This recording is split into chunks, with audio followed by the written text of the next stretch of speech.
Ako po si Ate Nelly Romay. I'm 45 years old sa Gia at sa Lord. Hallelujah! Nais ko pong ibahagi sa inyo ang ginawa ng ating Panginoon sa aking buhay. In the last quarter of 2021, na-diagnose po ko with stage 4 lung cancer at kumalat ito sa liver at sa pancreas. Alam niyo po, nung panahong yon, I was in severe pain. Yung likod, yung chest ko, walang higkat na pag-ubo. Mababa ang oxygen saturation. Napakahirap huminga. And lumunok. Walang appetite sa pagkain.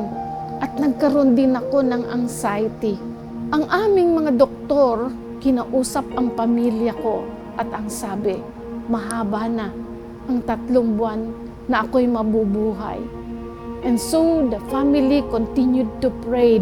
Araw-araw naman po, nananalangin ang pamilya. But this time, it was a different family altar.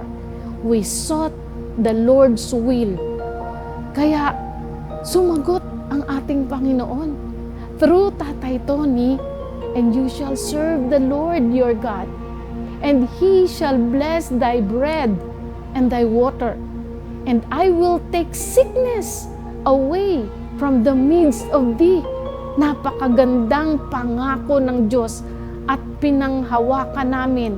The Word made it obvious that it is God's will that I and my entire family will continue to serve the Lord. So paano kami mag-serve the Lord kung mahina ang aming katawan? And so we claimed healthy bodies as promised in the Word. So in this direction we prayed. At alam nyo, hindi natapos doon. Tinuturuan kami ng Panginoon ng discipline. Gusto niya na mag-follow kami ng process na ituturo niya sa amin step by step. Find the correct hospital, physicians, treatments, and medications. At amin pong carefully and fearfully sinunod po yun. The Lord be glorified. Nakarecover po ako at inalaw ako ng ating Panginoon na magpatuloy mag-serve sa Kanya. In fact, nalibot ko na pong muli lahat ng regions ng Pilipinas para mag-conduct ng LPC training. 4 na taon na po ang naigdugtong ng Lord sa buhay ko. Totoo ang Kanyang salita. And in all these years, as we served Him with all of our hearts, binibless niya kami in all aspects. Hallelujah! Naulit po ang mga challenges and trials of faith.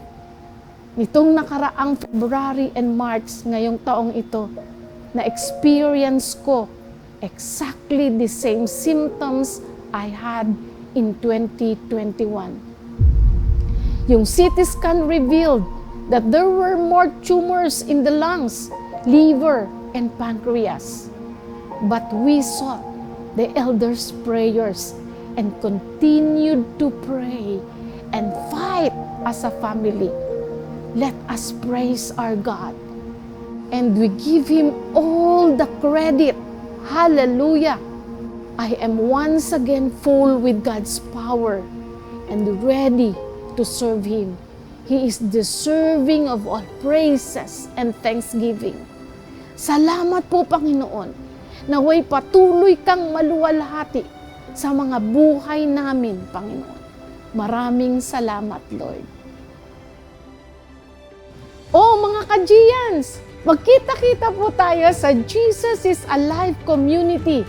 50th anniversary na sa July 6, 2025, alas 2 ng hapon sa Inares Sports Center sa Antipolo. See you there!